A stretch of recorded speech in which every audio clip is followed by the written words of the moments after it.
L'Accordé, fier partenaire de Partir autrement. Le Togo est surnommé le sourire de l'Afrique.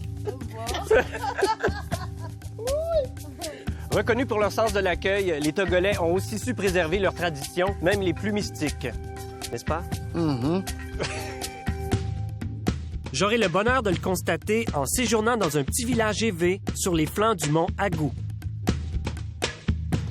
Mais mon voyage débute à Lomé, la vibrante capitale du Togo. C'est une ville moderne où les habitants sont encore de grands superstitieux. Zem!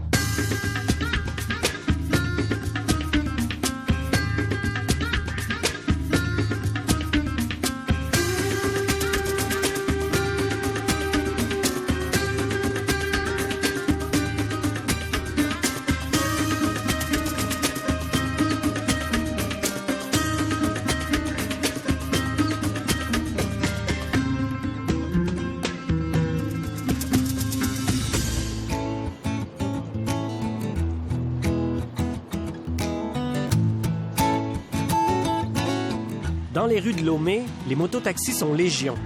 On les appelle les ZEM et elles permettent de traverser la cité de façon économique et rapide. La capitale a beau être une des plus grosses villes portuaires de la côte, elle garde l'atmosphère d'un grand village chaleureux. C'est là que j'ai rendez-vous avec mon guide, François. Merci. Merci beaucoup. Merci à vous aussi. Au revoir. Au revoir. Oh. François? Oui, enchanté. Yves? Bonsoir. C'est un plaisir de faire ta connaissance. Là, nous sommes devant le monument de l'indépendance. Qui est arrivé en quelle année? En 1960. 1960. Le 27 avril 1960. Ce bâtiment-là, c'est quoi? Le palais des congrès à Lomé. Le palais des congrès. C'est le palais des congrès à Lomé. Puis on m'a dit que tu es un guide particulier. Tu fais partie d'une association spéciale. Oui, je fais partie de l'association de découverte Togo profond à DETOP. Donc, c'est une association de protection et d'éducation environnementale. Voilà. Donc, nous avons un côté écotourisme solidaire pour accompagner les populations, les communautés dans leurs efforts de développement durable. C'est ça. Donc, durant les prochains jours, on va aller à l'intérieur du pays. Mais là, tu veux me faire découvrir Lomé. C'est quoi? Qu'est-ce que c'est Lomé? Comment tu me décrirais Lomé? Lomé, c'est la plus grande ville du Togo qui a un côté très conservateur. Il y a des pratiques très traditionnelles. Puis à côté, il y a aussi le modernisme qui commence à gagner. Il y a des cybercafés partout. Il y a les motos-taxis. Le Togo a su quand même conserver sa tradition. Il y a les vaudous. Il y a du vaudou? Il y a du vaudou. Est-ce qu'on peut y aller maintenant? Bien évidemment. François m'entraîne à la découverte du marché des fétiches de Lomé. Sorciers et adeptes du vaudou viennent du monde entier pour s'y ravitailler. Qu'il inspire dégoût ou curiosité, c'est un lieu qui ne laisse pas indifférent. Nous sommes accueillis par Jacob, un guérisseur qui travaille ici depuis 30 ans. Wouh! C'est impressionnant. Ça, c'est impressionnant. Ben oui. C'est impressionnant. Alors, Monsieur Jacob, c'est votre étal? Ouais, votre c'est... endroit? Aïe, aïe, aïe! Il y a tellement de trucs. Qu'est-ce que c'est exactement? Donc, ils vendent des carapaces des animaux sauvages qui sont morts naturellement dans la forêt ou bien dans la savane. Donc, c'est ça qu'ils ramassent pour vendre. Donc, il y a beaucoup de têtes d'animaux, de différents animaux, de la savane, de serpents, de lions, caïmans, crocodiles. Et pourquoi? Pourquoi vous récoltez les têtes d'animaux? Si bébé n'est amené les lait d'homme. C'est pour guérir des gens. Ce sont des guérisseurs traditionnels. Donc, ils utilisent la tête de cet animal-là. Si quelqu'un est malade, qui n'a pas de force, qui est complètement affaibli, donc ils vont le prendre. Ils vont faire une coction de mélange avec des herbes. Et ils vont faire préparer de l'eau. La personne va se laver avec régulièrement. Donc, après ça, la personne aura de la force et il sera rétabli. Bon. Donc ça, c'est une tête de vipère. Il dit qu'avec la tête de la vipère, ils font de la poudre noire. Et après, ils vont l'incinérer, faire l'incision et avec une lame, et ils vont mettre la poudre là dans le corps. 1, 2, 3, 4, 7. Pourquoi? Pour protéger contre la sorcellerie. Comme ça, tu ne peux pas être atteint par la sorcellerie. OK. Donc ici, on a c'est une tête de crocodile? Crocodile. Et à quoi ça sert? Ça, c'est pour l'avancement dans le travail. Si tu travailles chez un patron, tu vas avoir des avancements. Donc, il y a d'autres choses. Il va faire une préparation et il va te donner.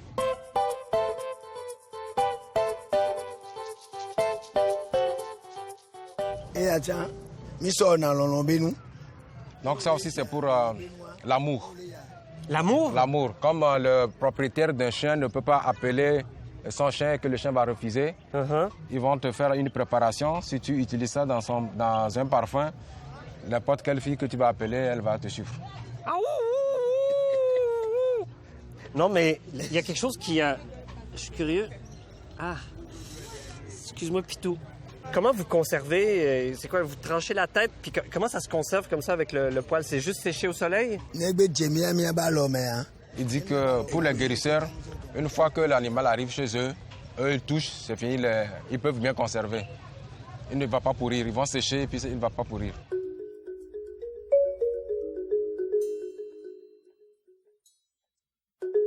Monsieur Jacob, ici, il y a un oiseau qui est vivant. Il y a une... C'est quoi? Épervier. C'est un épervier? Oui. Il sert à quoi? À quoi il sert? Et il y a évialé. Au point où préparer via. Donc, ce sont ces animaux-là que les sorciers utilisent la nuit pour voyager. Donc, ils rentrent dedans et ils peuvent voyager partout où ils veulent. C'est pour vendre. Okay. Un sorcier qui veut un pouvoir, on lui vend ça, c'est lui qui va le garder. Qui le garde chez lui ensuite. Ouais. OK, parfait. Les gens ici à Lomé, est-ce qu'ils viennent surtout consulter, vous consulter ou ils vont à l'hôpital en premier? Ou ils vont aux deux? Oui, na kondi. Moi, na kondi souvent. Souvent, nous allons jouer. Puis on va y conduire. Les gens d'abord vont aller à l'hôpital. Quand tu es tombé malade là, généralement, on va à l'hôpital. Mais maintenant, il y a d'autres maladies. Tu vas à l'hôpital, mais tu n'as pas satisfaction. On peut te faire des analyses, on ne va rien détecter. On ne va pas voir le mal. Donc pendant ce temps, les gens viennent chez eux pour voir est-ce que ce n'est pas plutôt un envoûtement. Parce qu'il y a aussi des envoûtements. On peut t'envoûter. Il y a des maladies, c'est un envoûtement. Donc c'est seulement les féticheurs ou les guérisseurs traditionnels qui peuvent te guérir. Est-ce que vous faites juste de la magie blanche ou vous faites de la magie noire aussi? Est-ce que moi je peux nuire? Est-ce que je peux venir vous voir en disant je veux que tu nuises à telle personne? Bon, magie noire, magie blanche. Il y a des fautes, des choses que quelqu'un va te faire, c'est impardonnable. Comme le cas où quelqu'un vient te prendre ta femme. Il a eu un cas lui-même où il y a un douanier qui est très riche, qui a beaucoup d'argent, lui a pris sa femme. Il a donné 4 mois. Le douanier ne lui a pas laissé la femme. Il est allé dans une nuit chez lui, comme un sorcier. Donc le douanier ne l'a pas vu. Et il lui a coupé le pénis la nuit. Lui? Oui. Ah oui? Le matin, le douanier s'est réveillé avec plein de sang sur son lit. Et quand la famille a vu ça, là, ils ont dit « Ah, c'est à cause de la femme que tu as pris là. Il faut laisser cette femme partir. » Ils ont renvoyé la femme lui est revenue. Elle est actuellement chez lui à la maison. Okay. Donc il y a ces cas aussi, ils agissent avec la magie noire. OK. Moi, je toucherai pas à votre femme. Ah.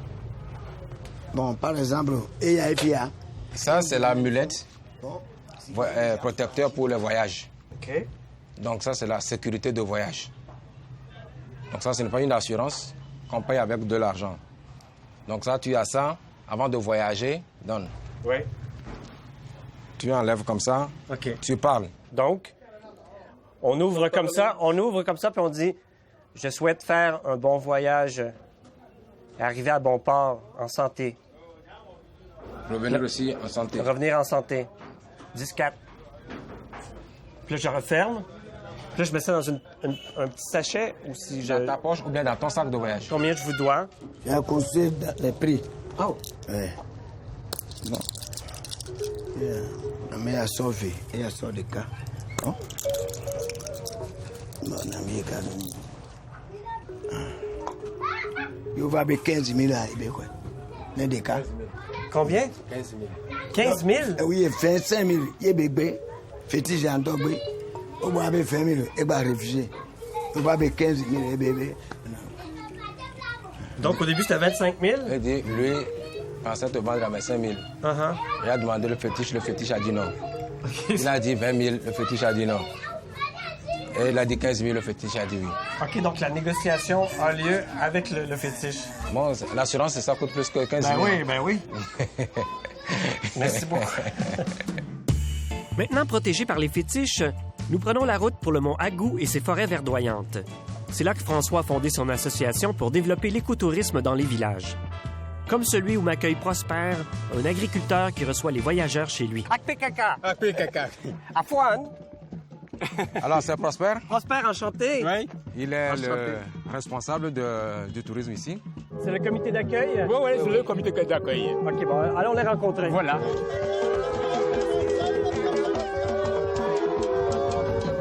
Qu'est-ce qui se passe, Prosper? Il y a une ambiance qui vous est réservée, raison pour laquelle il y a tant de monde qui vous attend. C'est magnifique, c'est merveilleux. Très bon. Je suis profondément touché. Tel que je l'aperçus, c'est bon.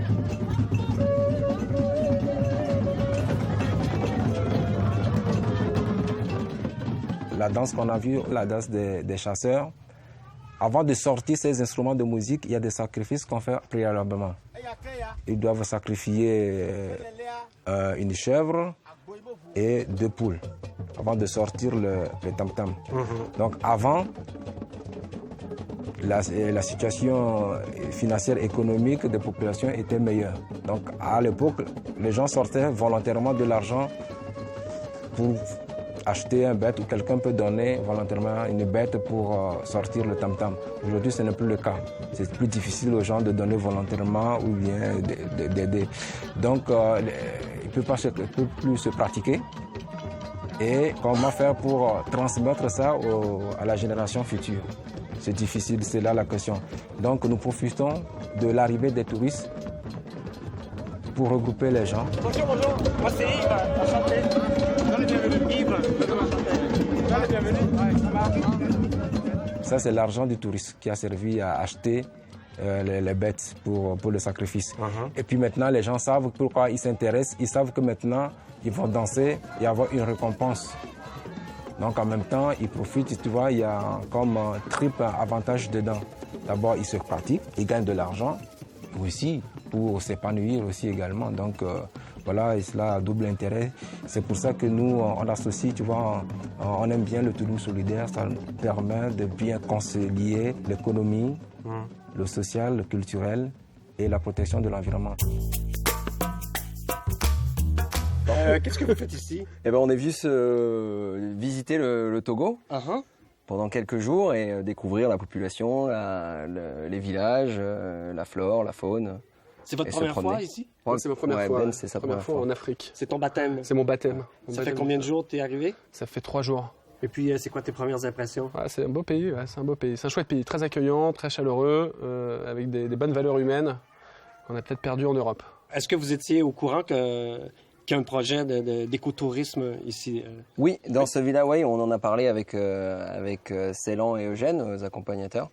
Et ils nous ont parlé de ces initiatives. Ils font partie de l'association qui a mis en œuvre ces initiatives. Du coup, ils nous ont dit, le lendemain, on ira visiter ce village-là où il y a eu pas mal de choses mises en place. Donc c'est pour ça qu'on est venu ici aujourd'hui. Ce que j'apprécie le plus, c'est leur accueil qu'on appelle légendaire.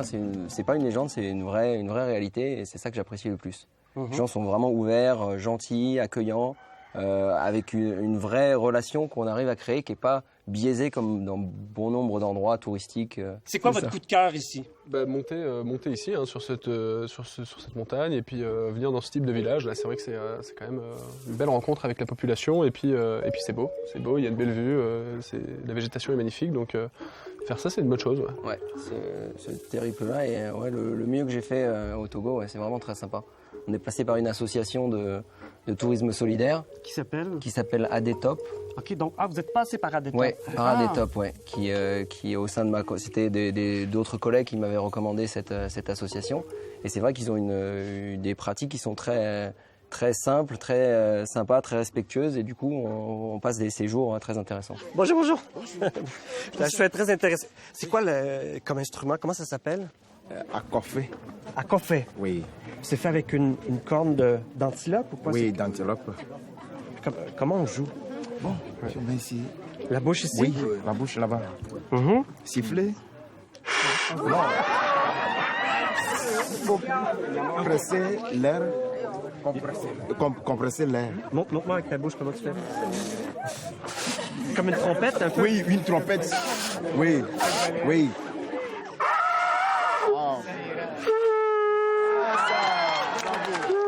C'est ça. C'est ça.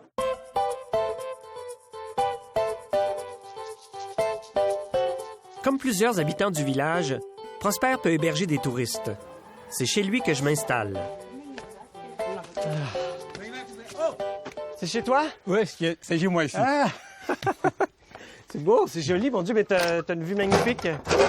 Qu'est-ce qui est écrit ici en avant? Yehowa? C'est un verset biblique. Ça veut dire, dans notre langue, Dieu est notre garantie et notre sauveur dans ce monde. C'est toi qui as posé cette plaque? C'est mon vieux papa. Ah oui? Ah oui. Donc la maison appartenait à ton père? C'est une maison familiale. Familiale. Voilà. Ça fait combien d'années, combien de temps que tu accueilles des touristes chez toi?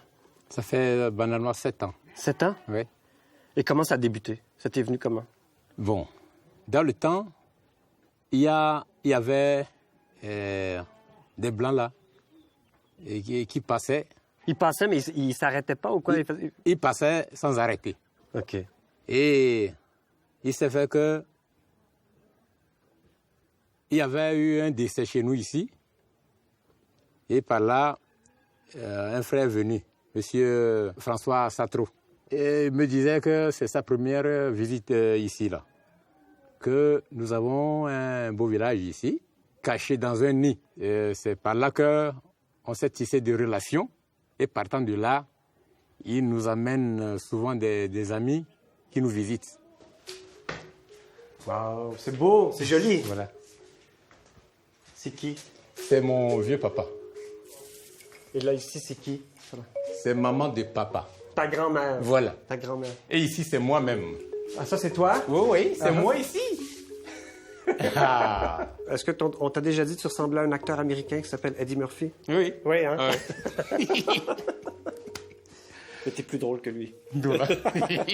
On a dû travailler. Qu'est-ce qu'on a fait? On a fait du reboisement dans le temps. Ça fait presque... Pourquoi reboiser? Parce que une question nous est parvenue, que nous sommes au flanc ici sur la montagne.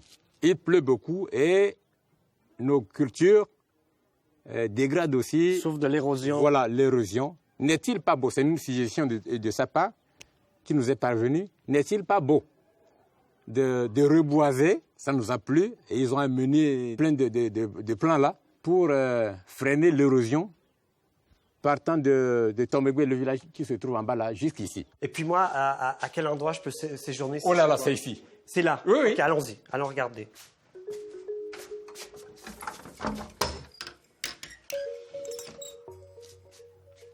C'est beau. Ouais. Ça, c'est le lit. Oui. Je vais pouvoir dormir. Voilà. Le moustiquaire. Oui, une table. La petite table de travail. Oui, oui. Avec la vue sur la La montagne. Oh, oui. Oh.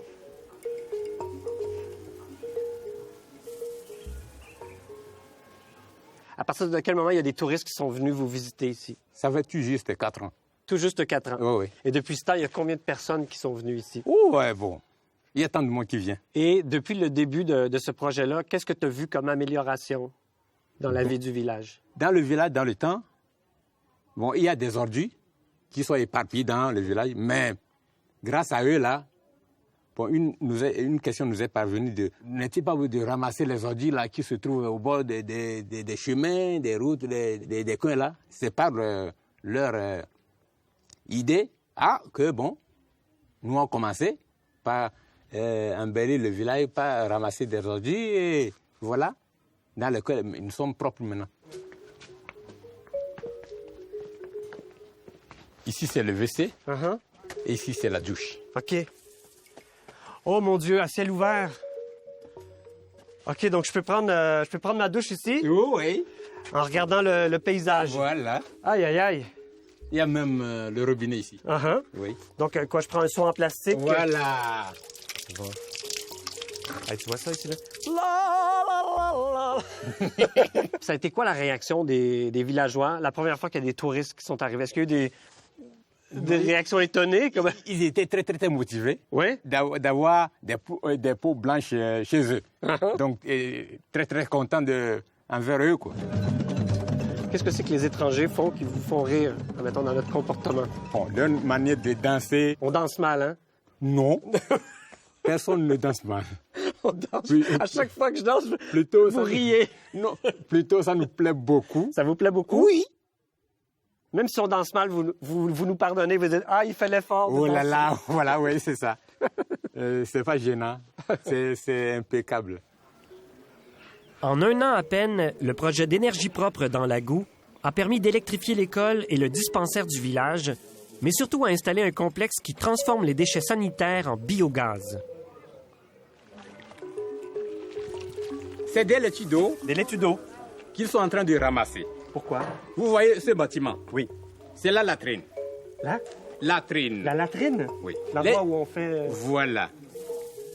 Les déchets provenant de la latrine sont requis dans ces deux bassins que nous voyons d'à côté.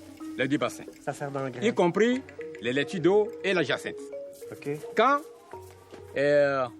les déchets arrivent dans ces bassins, c'est les laitues d'eau et les jacinthes là qui épurent l'eau les déchets provenant de la latrine. C'est quoi la vertu de la jacinthe? C'est quoi la vertu de la laitue d'eau? Très bien. Les deux plantes, et bon, les déchets nourrissent les plantes. Qu'est-ce qu'ils font maintenant? Ils sont en train de couper la laitue d'eau qu'on va utiliser pour charger le digesteur. Tel que nous sommes ici, là, est-ce que nous sentons l'odeur? Il y a juste moi qui sens ici. Voilà. Parce que l'eau est épurée par ces herbes. Et qui travaille ici? Il y a des équipes qui sont formées pour venir travailler ici. Parce que c'est une occupation à temps plein. Bon, c'est pas à temps plein. C'est périodique. Ils viennent... À chaque semaine? Ou à chaque semaine, voilà.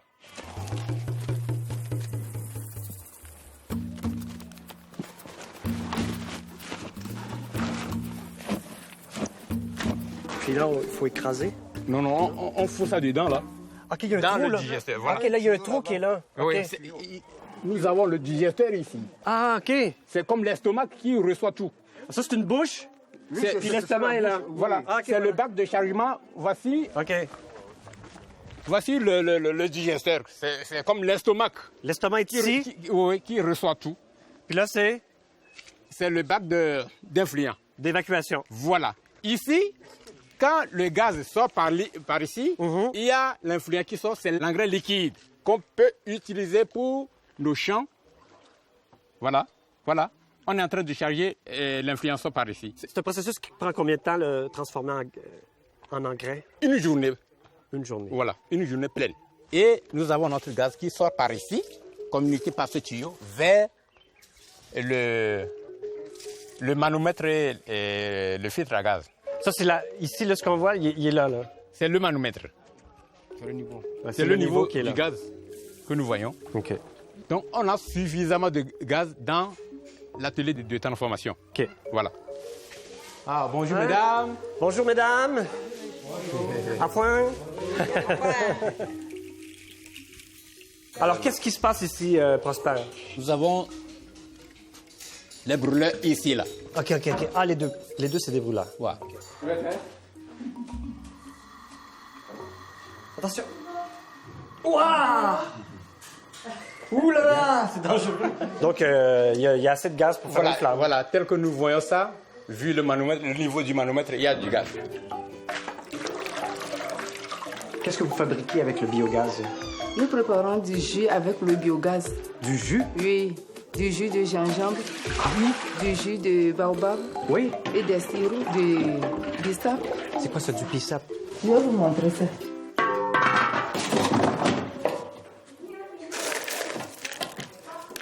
C'est une fleur ou c'est un Oui, fruit? c'est une fleur. Et puis on sèche ça. Est-ce que ça se mange comme ça aussi? Non. Non? C'est pas bon? Non, OK. on ne mange pas ça comme ça. Combien de fois par année vous pouvez obtenir cette fleur-là? On sème ça en mars et on récolte ça en octobre. Et puis ça peut rester des années. Qui a décidé de faire du jus ici avec le biogaz? C'est l'idée de qui?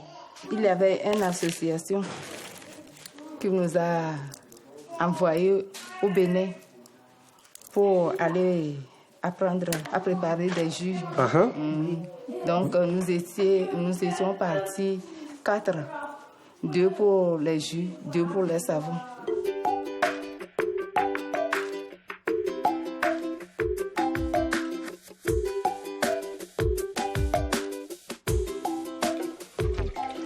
Est-ce que vous pouvez me montrer les différents savons que vous fabriquez ici? Il y a plusieurs sortes de savons ici.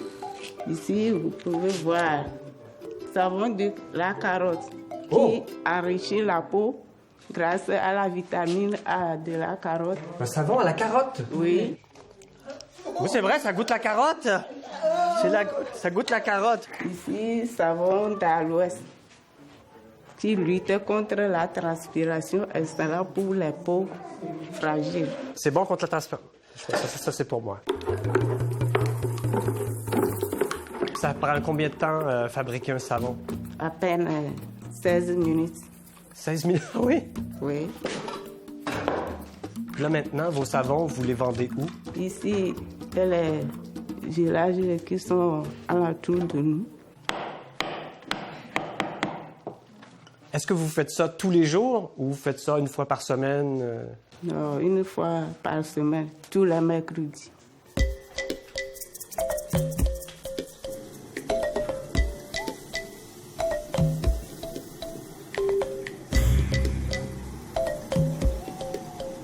Moi, j'ai une grande demande à vous faire.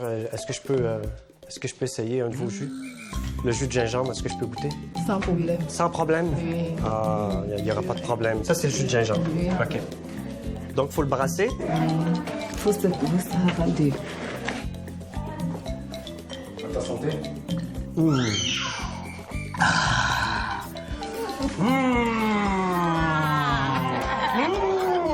Ah non, il est excellent, votre jus.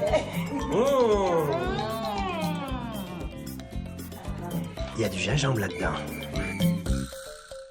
Bon? Oui. On a fait le tour des installations? Voilà. Alors, si tu veux bien patienter, Oui. je vais faire une petite contribution au biogaz. Voilà. OK? Voilà. Équitablement. Équitablement, voilà.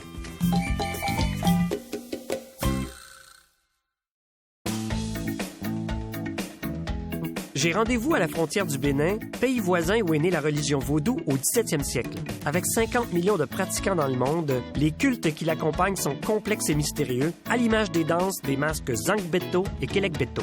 Bonjour. Oui, Alain, ça va? Bonjour, ça va? Bonjour. Yves. Bonjour. Ça va très bien. Alain? Alors, Alain, Salut, Alain. Oui. Salut le président de Zangbeto. Voilà. Merci de nous accueillir.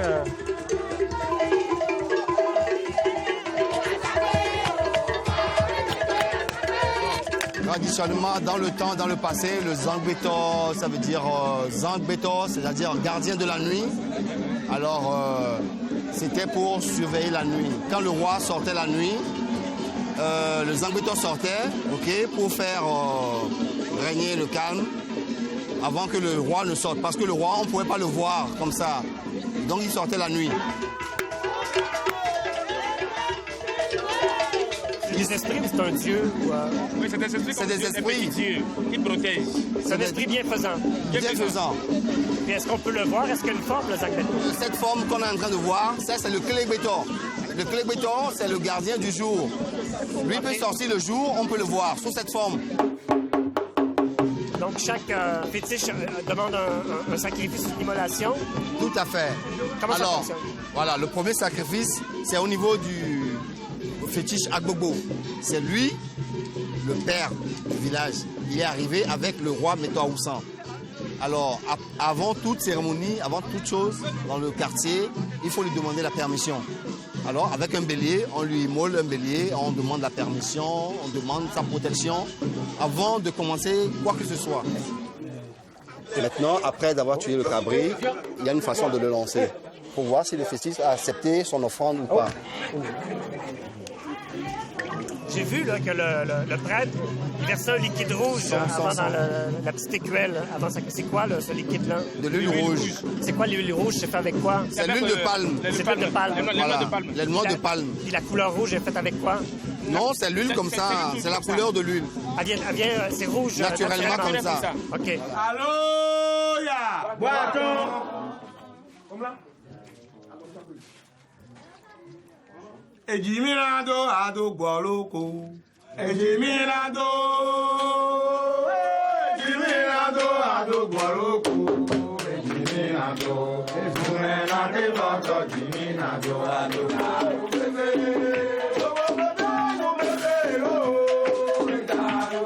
Il y a une statue qui est là. Est-ce que ça fait longtemps qu'elle est là? Très très longtemps, depuis 1612. Donc ensuite, il y a comme l'arrivée des fétiches danseurs. Comment ça se passe? C'est chacun son tour, chacun des... Tout à fait. Chacun des fétiches fait son tour. Tout à fait. C'est le fétiche père qui est en tête. Le fétiche a 2 camps. Lui, avant de commencer la séance, il lui faut d'abord un coq. Est-ce qu'il reste des animaux au village après la cérémonie? Ah oui, Parce qu'il y a beaucoup de sacrifices. Oui, on a pas mal d'animaux. Donc là, c'est vraiment incroyable. Le fétiche danse, bouge. Oui. À un moment donné, quand on le soulève, il n'y a personne. Il y a un petit cadeau. Voilà. C'est quoi le truc, là? Allez, dis-moi. Là, vraiment, c'est... Ça, là, c'est spirituel. Voilà, c'est tout un mystère. Ouais. C'est tout un mystère.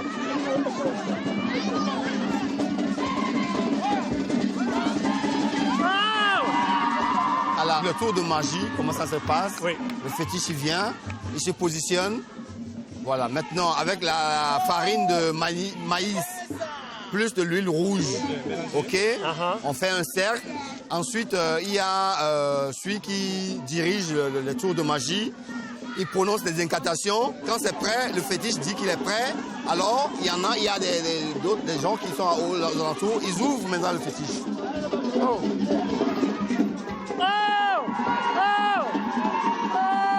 Quand ils ouvrent, maintenant vous voyez ce que le fétiche vous donne comme cadeau. Alors aujourd'hui... Là, c'est les legbas. Ah oui, c'est très gros, ça.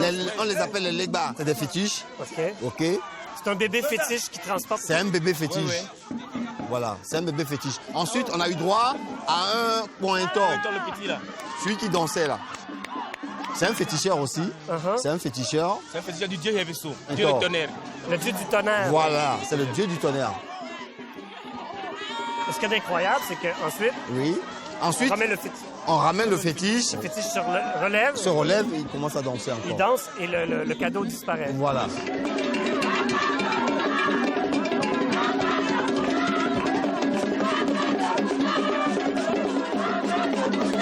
Et comment les gens réagissent pendant la danse? Qu'est-ce que les gens font? C'est le public? Oui. Ben, le public est émerveillé parce qu'on peut faire n'importe quel tour de magie. On peut ouvrir un zampeton, on peut voir un serpent, on peut voir un crocodile, tout ce que vous voulez. Mais les gens chantent. Les gens chantent, ils sont émerveillés. Qu'est-ce qu'ils chantent? Ils chantent des louanges du Zangbetor.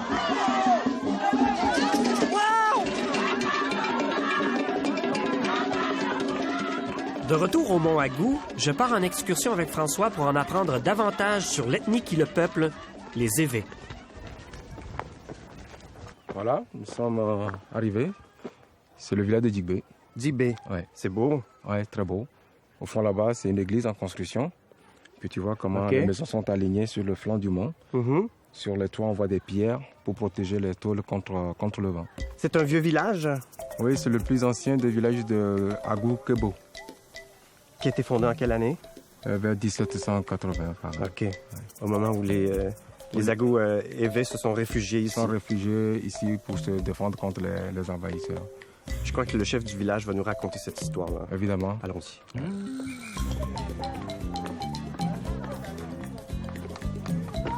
On arrive à la maison? Oui, c'est là, la maison du chef. Bonjour, monsieur. Bonjour.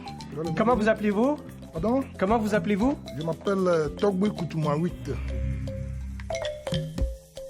Et si je veux vous appeler de façon plus simple, un petit... Taboui? Togboui. Togboui. Oui. Yves, enchanté. C'est ça. Donc, vous êtes le chef ici du village? Oui. Ça fait combien de temps? Ça fait 5 ans. 5 ans? Oui. Et préalablement, avant, qu'est-ce que vous faisiez? J'étais enseignant. Enseignant, oui? Oui. À l'école du village? À l'école du village. Donc, avant que je vous parle de ça, je vais me rendre dans mes coutumes. On va descendre à la place publique. Ah, vous allez mettre votre costume traditionnel? C'est sa coutume traditionnelle. Et on va se rendre à la place publique, OK. devant le peuple, et je vais vous annoncer ça. Parfait. Très bien, mais je vous laisse vous préparer.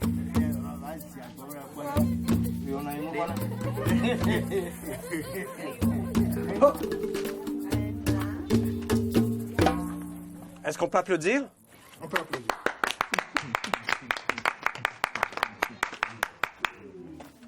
Wow!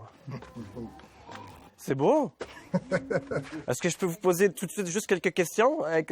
Votre costume, ça consiste en quoi? Vous avez une couronne? Oui. C'est quoi les symboles que sur votre couronne? Il a plusieurs sortes de couronnes, quoi. Donc, ce signe-là montre que c'est la couronne des chefs. Puis ça ici, c'est? C'est toujours un collier. Un pendentif avec les mêmes symboles. C'est ça. Puis est-ce que c'est la couronne du chef précédent ou vous l'avez fait faire juste Non, pour vous? C'est pour moi, non. C'est pour vous. Très bien. C'est ça. Ben, vous êtes magnifique. Ah, les sandales aussi!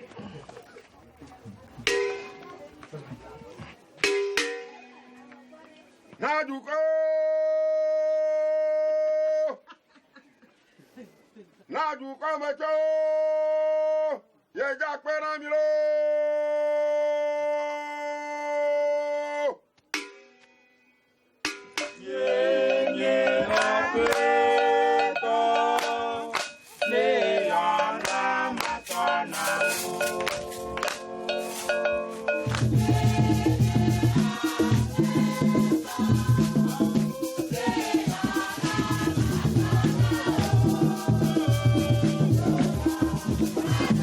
Qu'est-ce qu'il chante? Les paroles de la chanson, c'est quoi? D'où viens-tu, mon ami?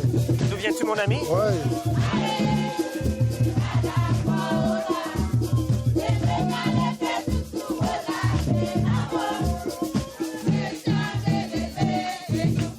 Ouais, bravo!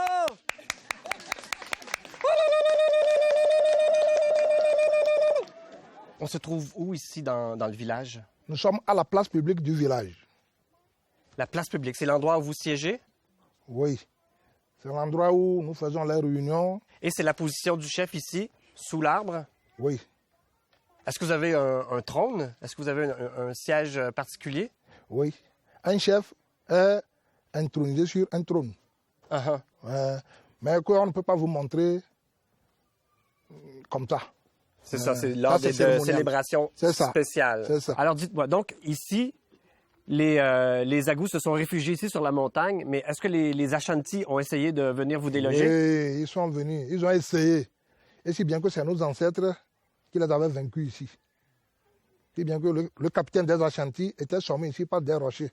Donc, le jour des grandes cérémonies, on fait sortir, même avec ses membres, on a pu fabriquer un tam-tam qui ne sort pas tous les jours. Vous étiez instituteur? Oui. Comment ça s'est passé quand vous êtes devenu chef? Quand le feu chef n'est plus, moi je ne savais pas qu'on pensait à me prendre.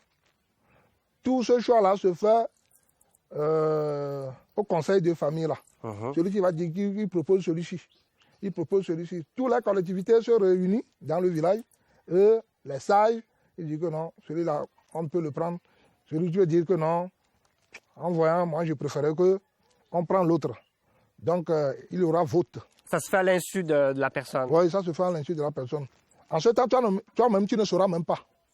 Et si le grand nombre décide que c'est toi, on te guette. Guette comment? Parce qu'on va te prendre par force pour la première cérémonie là. Parce que cette tâche-là est un peu lourde. Donc tu ne vas jamais accepter le faire. Non? Tu ne vas jamais l'accepter le faire. OK. Donc on te prend par force. Et vous, comment votre vie a changé? Qu'est-ce que vous faites de nouveau? Un chef doit lutter pour le développement de son village. Comment faire pour que le village avance? Donc, si vous n'avez pas d'école, c'est à lui de faire les démarches pour qu'il ait une école, le dispensaire de même, Beaucoup de choses. Comment ça se passe, la vie quotidienne dans un village Agou, à l'intérieur d'une famille? Il y a combien de personnes chez vous? Moi, j'ai 10 enfants.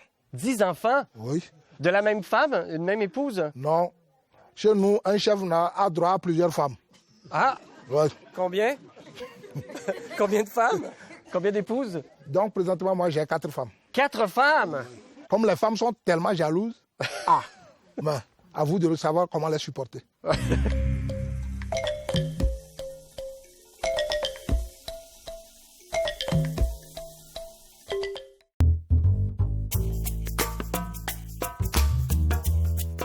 J'ai l'honneur de rencontrer la plus ancienne femme du chef pour un cours de cuisine. Elle va m'apprendre à préparer la spécialité nationale, le foufou. C'est fait avec quoi? Ça, c'est du taro. Ça, Du quoi? Du taro. Du taro? Oui. Et de l'igname. De l'igname. On peut aussi utiliser le manioc. Ou le banane plantain. Donc là, on va faire un foufou avec de l'igname et du taro. Parfait. Ben, je vous laisse aller, madame. Ouais, d'accord.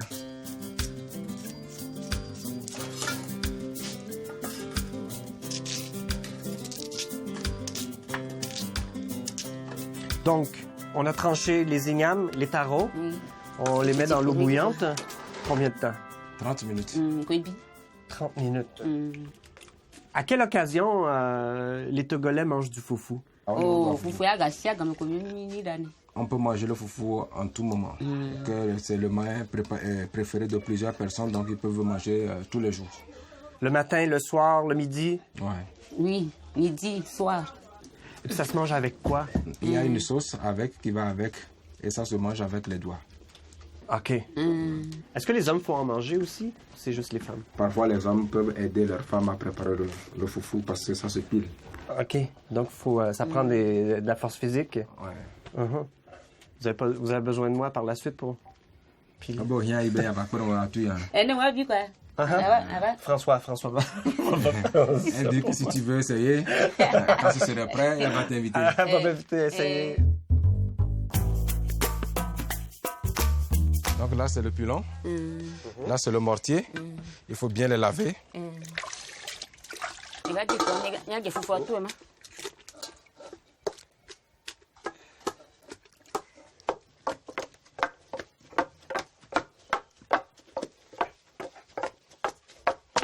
Donc, pendant qu'elles sont en train de piler, on met la sauce sur le feu. On doit pilonner combien de temps?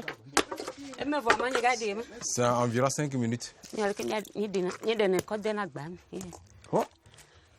Ah, c'est ça le foufou? Ouais. C'est ça du foufou? Oui. Ça, c'est le foufou? C'est le foufou. Enfin!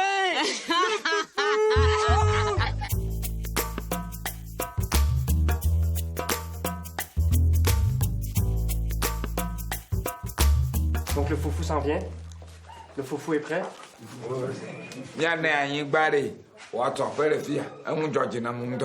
Ils disent qu'elles vont te donner un lopin de terre pour que tu puisses construire une maison ici chez eux. Ouais? Oh, oui. Ça, qu'est-ce qu'on voit? Ça, c'est le sodabi. Sodabi? Oui, SDB. C'est fait avec quoi? C'est fait avec le vin de palme. Du vin de palme? Oui. Donc on doit boire ça avant de manger le foufou? Avant de manger le foufou. Pourquoi? C'est pour l'apéritif.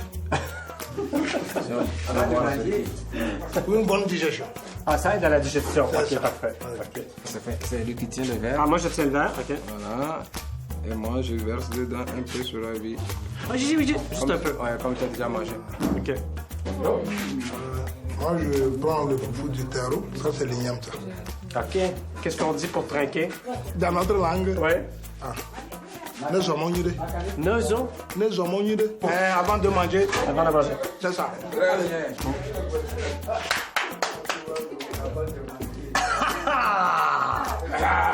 Africa.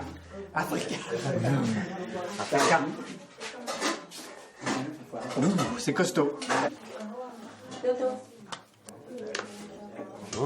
Ça sent bon le foufou. Le foufou. Bon, allez. Vous prenez le foufou, vous mettez ça dans la sauce et vous avalez. On trempe dans la sauce. En avant la marche. En avant la marche. Hop. Là, je fais une petite boulette. Est-ce que je prends la viande aussi avec la petite boulette ou c'est dans la sauce? Quand tu as besoin de viande, vous prenez. On ne prend pas ensemble la viande et le foufou quand même. Jamais, OK. C'est bon. C'est délicieux. Je suis foufou du foufou. Tu es fou de foufou. Je suis foufou du foufou. Foufou de foufou. Foufou du foufou.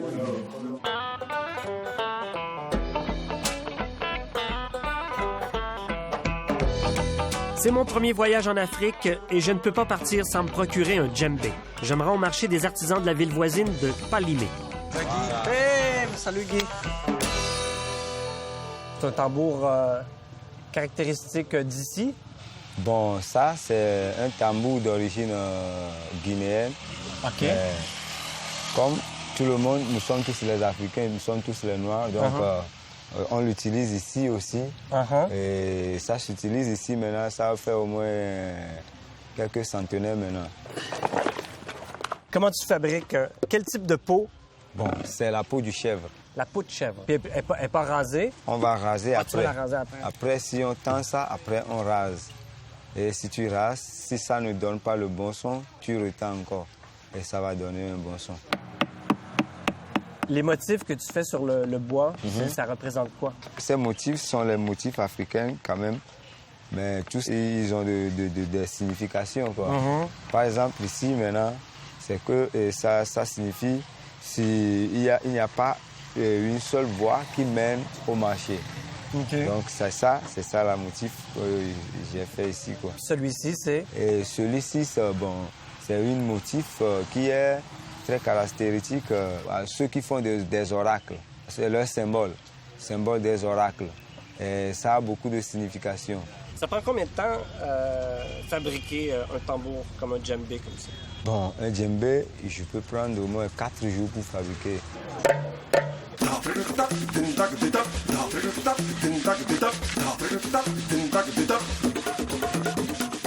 On est où ici exactement? Ici, c'est un centre d'apprentissage. Et c'est surnommé Keswani. Keswani, qu'est-ce que ça signifie? Keswani, c'est une langue hébreu qui signifie... Bon, Ke, ça veut dire racine. Swani, bien enraciné. Donc, racine profonde. Voilà, racine profonde. Donc, le centre ici, c'est un centre d'apprentissage, mais destiné à qui? Tout le monde, surtout les enfants qui n'ont pas de support. Et ils peuvent venir apprendre ici gratuitement. Parce que le centre, il enseigne gratuit. Si tu veux apprendre, tu viens et tu apprends. Et si tu as la maîtrise, on te donne ton diplôme et puis tu deviens maître à toi aussi. Et qui finance ce centre-là? Il n'y a personne qui nous finance d'encore. C'est nous-mêmes. C'est vrai? Voilà. On travaille ensemble pour financer le centre. Il n'y a pas d'association, il n'y a pas d'ONG impliquée? C'est pas juste encore. Pas encore. Pas encore. Mais on les cherche, on n'a pas encore trouvé quand même. Mais on se débrouille afin que ça puisse aller. Est-ce que c'est possible pour quelqu'un qui arrive de l'étranger de venir prendre des cours au centre? Pourquoi pas? On est tous des humains. N'importe qui peut venir. Oui, donc avec le ciseau. Voilà. Mais là, il faut que tu fasses un... Et tu le mets ici. Je le mets ici, comme ça? Ici, et tu tapes un peu. Voilà. Juste à la surface, c'est ça? Voilà. Ah! Non, il faut continuer. Non, ça va? OK. Il faut continuer, ça va aller. Comment on fait pour élargir? Faut pas sortir d'ici. Tu vois, non? Ah, fallait pas que je rejoigne la ligne. Voilà. Donc, je peux réparer. Voilà, tu vas réparer. Voilà. Oh. Merci, monsieur le professeur. Oh, merci, mon élève.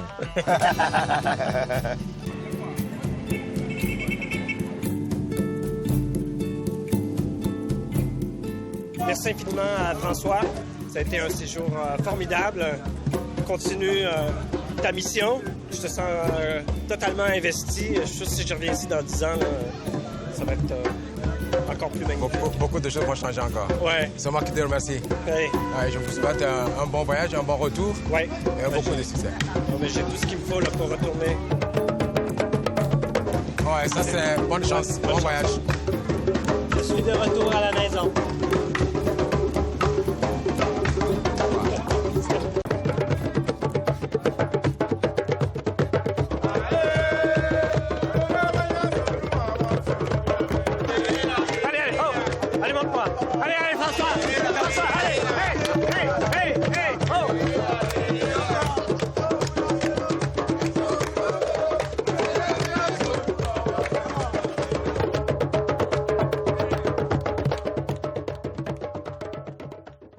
Voyage Traditour, le chef de file en voyage organisé, est fier de vous avoir présenté Partir autrement.